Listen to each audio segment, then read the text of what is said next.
Morning, guys. Welcome to Coffee Chat. Mm-hmm.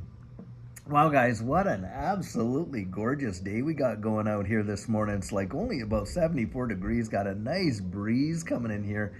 Totally beautiful. I hope that wherever you are on your Monday morning, it has started off well, just like this one. I'll tell you what, guys, September. Wow, as this month started with a bang. Reading this article coming out of Forbes, where the Fed has literally got to a situation where they have sparked a dollar collapse, dollar crisis that they believe could collapse the whole thing. I'll put the link to the article right in here. And in this article, it's talking about how the dollar could, before the end of the year, could literally drop down to what, 90 cents or something like that, and spark some amazing, because it just recently hit some lows, but still, what could happen? And guys, if that takes place, you are gonna watch this space go crazy. And why? Because there is this inverse correlation between the DXY and these digital assets, and of course commodities and equities and things like that. And when the DXY really tumbles, that is when you have watched in every single prior bull run in this digital asset space. That is when this space literally sent it. It went wild. And why do these speculate that? Now, these economists are the ones coming out and saying this kind of stuff. And the reason why they're saying this is because, of course, Powell is coming out there September 17th. The Fed's having a big meeting, and they're talking about multiple rate cuts. One in September, one in October, one in November, so that by December, people out there, these economists are believing, hey, you could literally see the dollar literally get absolutely crushed, and this space will go totally wild. That's what they're throwing out there, because, guys, when you lower rates, what usually happens is you're forcing cash to move. Now, money moves. It does not stay stagnant. Stagnant money moves. And what they're talking about it is, of course, it's going to move from, safe havens where, it had this, high rates and all that kind of stuff, over to risk on assets. And as that happens, well, the pressure on the dollar and things like that, and this space goes crazy.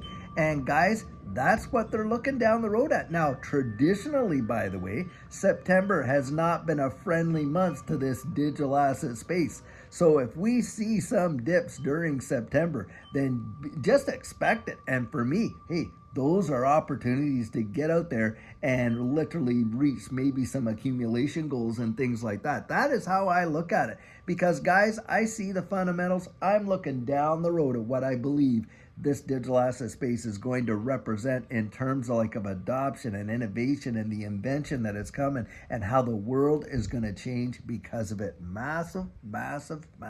Wow. It is truly wild. And the thing is this, a lot of people, it just seems like, it can't happen. They've been at it, they've been in it for so long, and that's another deal. A lot of folks, guys, in prior runs were capitulating just before it happened. It reminds me of, going out there and that whole story of some of these guys that went on the gold rush there.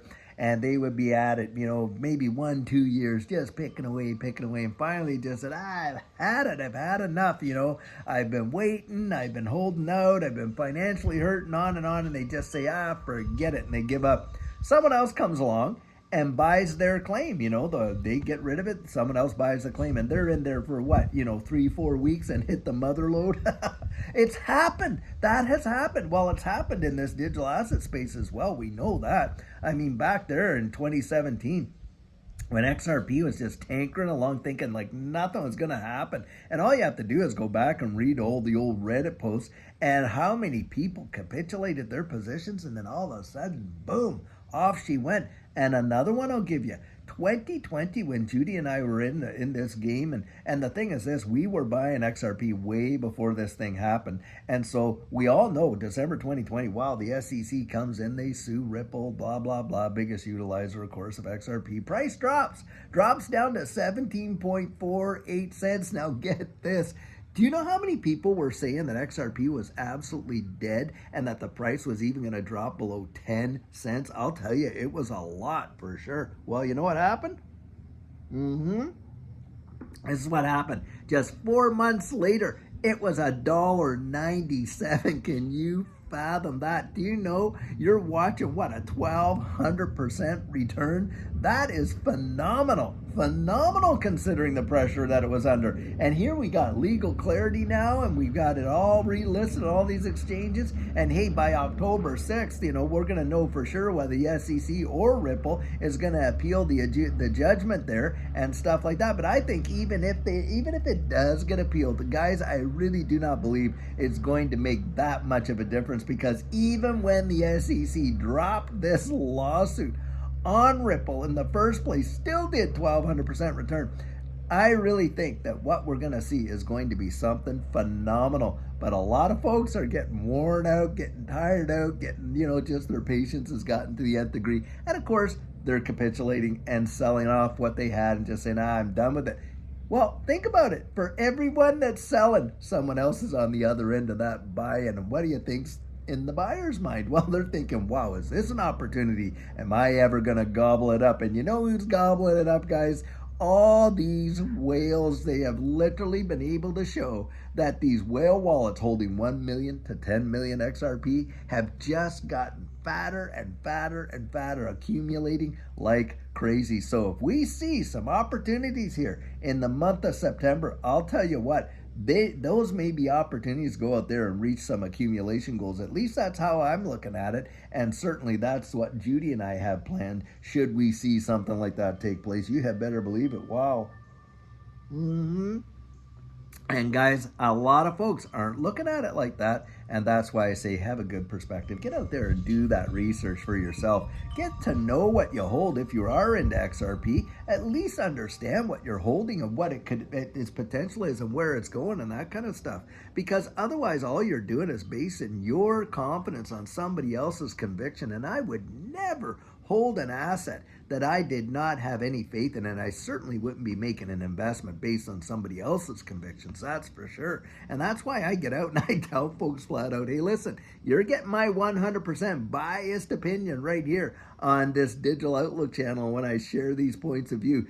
It's not research, guys. It may be confluence if you agree with me, and maybe it's opposition if you don't. But it is not research. That's where you get out there and you dig, you dig, you dig. You go to the IMF's website, go to BIS, go to Ripple's website, go to the Federal Reserve's website, read up on all this stuff. A lot of people say, oh, well, how do you research? Come on, guys. We all went through school. We all remember what it was to go out and do a little digging, right? So that's what it is. I mean, you can't let somebody do it all for you. And having said that, sometimes, I'm looking at the, the questions in the comments, and I love, people putting questions out there and other people getting out and answer them. And sometimes I get to get out there and answer a few of these questions myself. And the thing is this, though, a lot of the answers could be easily found in probably a 3-second Google search for sure. Guys, don't let other people do your thinking for you. Get out there and really mature as that investor, because that's what we all want, and we all have to do it. I had to do it. Judy had to do it. We all had to do that and learn what it is to go out there and start assessing that information and putting it through a filter so that you might be able to, help yourself make a decision that is going to be in line with where you're at. How about that right there? Wow. But guys, the way I look at it, it is exciting times. Things are happening in a big way in this digital asset space. And something else that's kind of like telltale, and that you can put your fingers on the pulse of what's going on in this economy. So reading another article about how Big Lots, not just, Dollar General and all that. And Big Lots is a, pretty big chain when it comes to discount merchandise and things like that. And all of these discount stores, a lot of them are suffering and things like that and really hurting in the bottom line. And this is another one that's just teetering on having to close a number of locations because they just can't afford to get out there and compete. Now that tells you lots about where the broader economy is, and where, if folks are not out there and Dollar General's hurting and Big Lots is hurting, and you're seeing a lot of these other discount stores hurting, that tells you flat out that consumers are out there that don't have the ability. And they're just saying, even if it's cheap, I can't go out there, and I'm not going out there and getting it. I'm going to think about putting my pennies aside here and saving for what's coming and stuff like that. And so, guys, if you have the opportunity to get out there and be a part of this digital asset space, count yourself blessed, because a great portion of this country cannot go out there and do that. And we've just been, last month we had some articles there where folks are literally making a decision to live out of their vehicles rather than pay high rents and stuff like that because it's cheaper. And how many Americans out there in California, what, 1/5, 20% are behind on their utility bills and things like that? That says lots, guys. It says lots. And then when they cut rates like this and you watch and they crush the dollar, what they're really talking about is crushing the purchasing power of folks' money that's, in their pockets after tax and all this kind of stuff. And so, of course, you got these high rates. So what they're going to do, and this is the deal with CPI. Come on, they don't even include rent, utilities, nor do they include groceries and things like that in those numbers. So we know this bogus inflation, and yet that's what they want to sell us. And that's, of course, why they want to go out there and drop the rates and that, oh, well, inflation's under control. No, guys, it has nothing to do with that. The economy is being crippled right now, and they got to go out there and frickin' rescue it. That's what's going down, I'll tell you right now.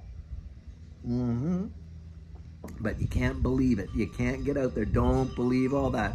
Peel it back. Find out what's really going on. Because I'll tell you, that right there could set you leaps and bounds ahead and give you an opportunity to see change in those 13 months that Judy and I, from the time we got in till that April of 2021, it was mesmerizing. And we were only out there just really trying to secure the purchasing power of our savings and fell into this digital asset space. And as a result, it really revolutionized life in a big way. And guys, I believe that opportunity still exists. Absolutely 100% for sure. Well, I'll tell you what, it's a beautiful Monday and I cannot wait to see you guys later on today in a video. I personally probably won't be on the Turning Point today, but you got Verson and Edo, Bandel, and those guys. Guys, tune in. It's amazing info that they deliver, but we will have a video for us later on today. And until then, guys, have a fabulous one and take care.